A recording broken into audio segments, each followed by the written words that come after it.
famous na Hidden Beach and Resort na Malaboracay. Yes. Sa Infanta, Quezon. Yes. So ito, meron kaming natuklasan na hidden talaga. At Malaboracay ang ganda. Ito.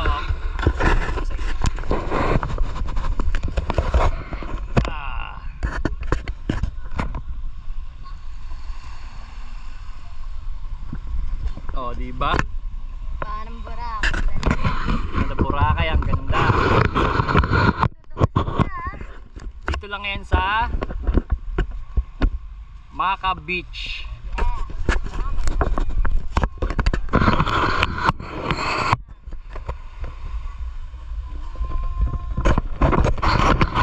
Entrance. Magkano entrance? 200. Ang 200 Yung cottage. yung cottage yun. Yes. Ito yung cottage. Ang entrance per head 20 pesos lang. Tapos, 30 o 30 pesos daw yung entrance. tapos ang cottage, 200 200 lang. yung May cottage. ano na siya, May libre pang tubig na isang galon. May lababo na. may libre pang tubig na isang galon. May libre pang tubig na 1 galon. Ate, wala na. May duyan pa. May duyan pa oh. 700 lang kasi marami tayo. May ano pa, may damulag. At may aso sa ilalim. May libre pang tagalinis ng mga kalat nyo. Sana? Maris na ngayong malaki, maliit na. Wala na. Wala na, dito na. Bibidyoan naman kita. Yan, papasok ka dyan. Tapos? Diretso ka lang.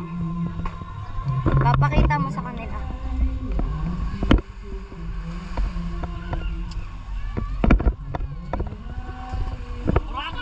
Yes, Boracay.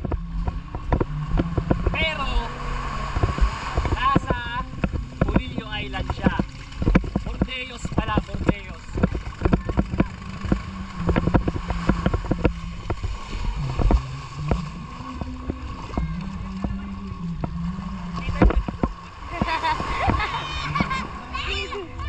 Gabi, cellphone ko. Malaboracay, 20 pesos entrance. Yes, malinaw pa tubig. Tingnan niyo yung sun, guys. Ganyan. Yan yung ano niya, sun niya. Ito, ganyan kaputi.